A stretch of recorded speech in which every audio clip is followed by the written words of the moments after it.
Welcome and thanks for watching this review of the all-new 2023 Nissan Rogue. Oops.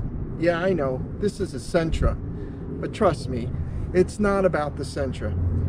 You can always catch my review I did on that car earlier. This Rogue was a loaner car from Nissan because this car you're seeing right here was in for service. You can also check out that runaround I had with the Nissan dealer about this car as well. Anyway, let's get on with the review, shall we?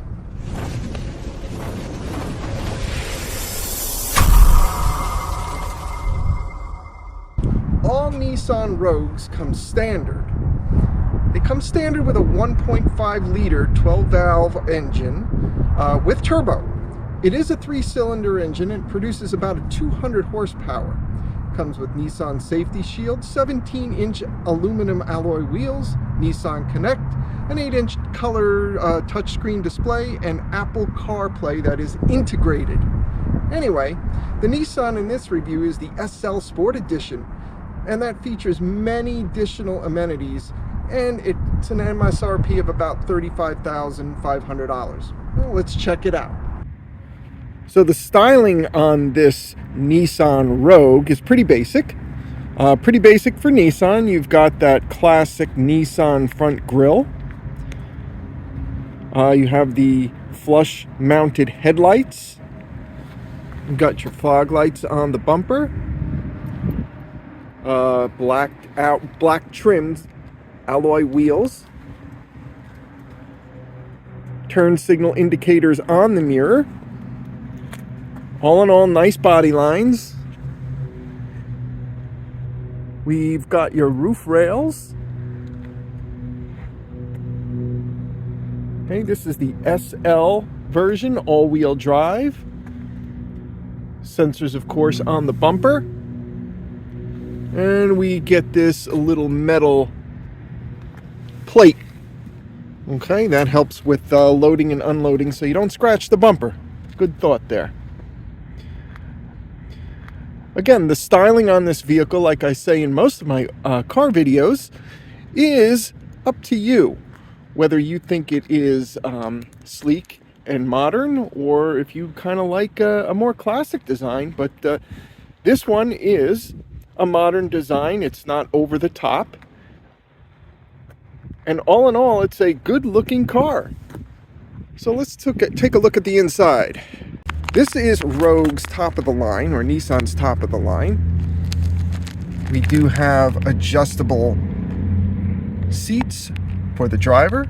Okay, they're preset and powered. We have heated and ventilated seats for the front. Okay, these are a leather material. I don't believe it's real leather. Well, let's hop in. Hey, the overall quality of the car isn't bad.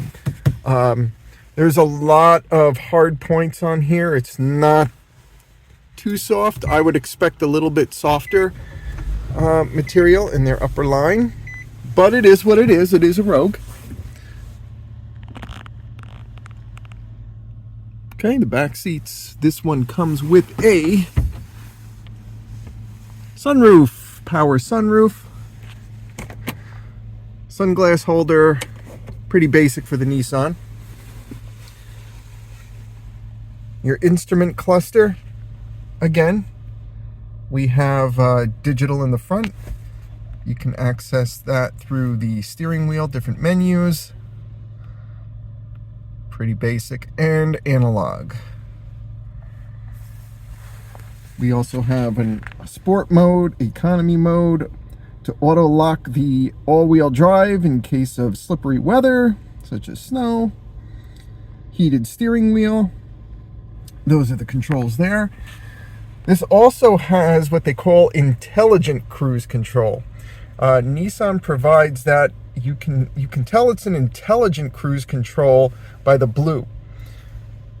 And that's different than adaptive cruise control. The intelligent cruise control, believe it or not, is more like a Tesla, where it actually keeps the car in the lane as well as adjusts the acceleration to the traffic around it. But you do have to keep your hands on the wheel. If you take your hands off the wheel, it's going to yell at you. Warning! I like this piano black trim around the edge. Okay, it's a nice little touch. And of course we have our controls for the heated seats down here. A pretty basic gear shifter. We've got dual climate control and a touch screen infotainment center along with a map. It does have navigation.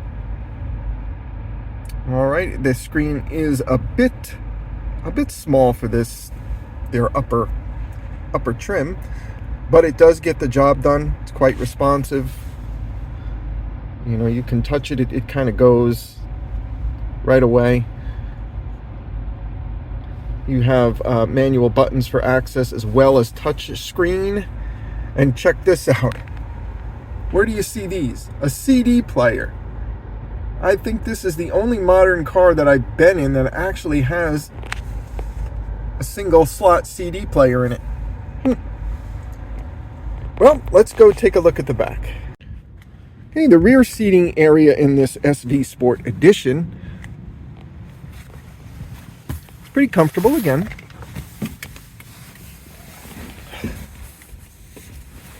All right, it does not offer heated and ventilated seats in the rear. It's got this back pocket in the seat, but all leather, nice material. Have our light.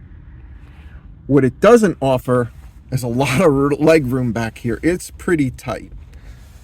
So my knees, I'm only 5'8". Again, they touch the back seat, but this front seat is all the way back. If I move over to the passenger seat, they still kind of touch a little bit, so there's definitely not much room back here. We offer some vents, and let's see if this has any USB ports. No, doesn't offer any rear USB ports or charging ports, but we do have this center console that comes down with some cup holders. Pretty basic. Well, let's check out the rear cargo area, shall we? All right, coming to the back of the vehicle. Here is the rear cargo area. Not bad. It's a little small, but of course this is a compact SUV. Not bad for its class. I would say you can easily fit 1, 2, maybe 3 or 4 suitcases back here. And you can actually take these off and get more room down below. And of course we can put the seats down, the rear seats down, for even more cargo area. But it's pretty basic. It will get the job done. It will get the job done. I'm also a little bit surprised this does not have an automatic lift gate. You have to pull this down. There is no automatic lift gate. I would expect that in a higher level trim level, but again, that's all up to you.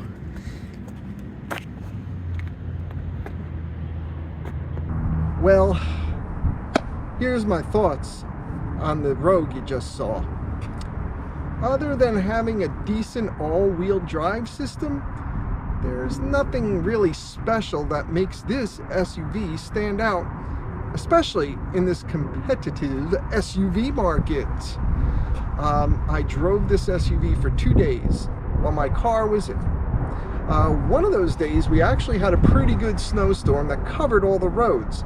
So it was actually a perfect way to test out the all-wheel drive system. But it wasn't so good for recording.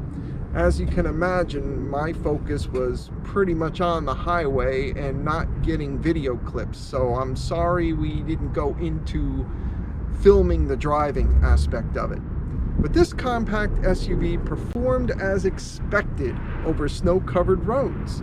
While it did feel a bit slippy once in a while, it never ever felt like I was gonna lose control or I felt the all-wheel drive wouldn't work. I did feel safe.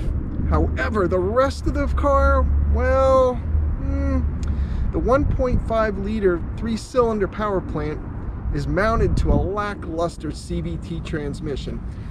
It's kind of like slapping a turbo on a lawnmower engine, putting that into an SUV, and expecting any kind of performance or result. It takes forever just to get up to highway speeds in this car, and it has almost no low-end torque. The exterior is average, and again, styling is up to you, but the interior, even in its highest trim level, is not quite up to par with its competition. There is more hard plastic in the interior than soft touch points, so the cabin is a little less than good. The Rogue cannot even seat 4 adults comfortably. There's no rear legroom, even for a short guy like me. In fact, this 2022 Sentra has more legroom in it than the Rogue I just test drove. I can't even imagine trying to fit a child seat in the back without moving the front passenger seat so forward you're gonna jam that passenger right into the dashboard. Sorry folks, that's just the way it is. My final conclusion is, well, to be honest, I think there are better, larger, and more powerful all-wheel drive SUVs to spend your hard-earned money on. For example, the Mazda CX-30 or the CX-5 with a starting MSRP of about $23,000 for the CX-30 and about $26,700 for the larger CX-5. You can even pick up a Kia Sportage Hybrid for about $27,500. The Rogue, in my opinion, is not worth the money. The starting MSRP for this vehicle is $29,200 for the all-wheel drive version and $27,000 for the front-wheel drive version, which you should never even buy, especially if you're in a region where it snows. For some reason, the Rogue is just too overpriced. But in all fairness, however, I did only drive this car for 2 days. I'm sure it has some benefits, such as, a good gas mileage. It does have a comfortable ride, and maybe it'll fit in your garage a little easier than those bigger SUVs. Maybe you like the color. Maybe the styling is your thing. But if you're looking, for a good SUV, I really can't say much positive things about this car. But anyway, that's it.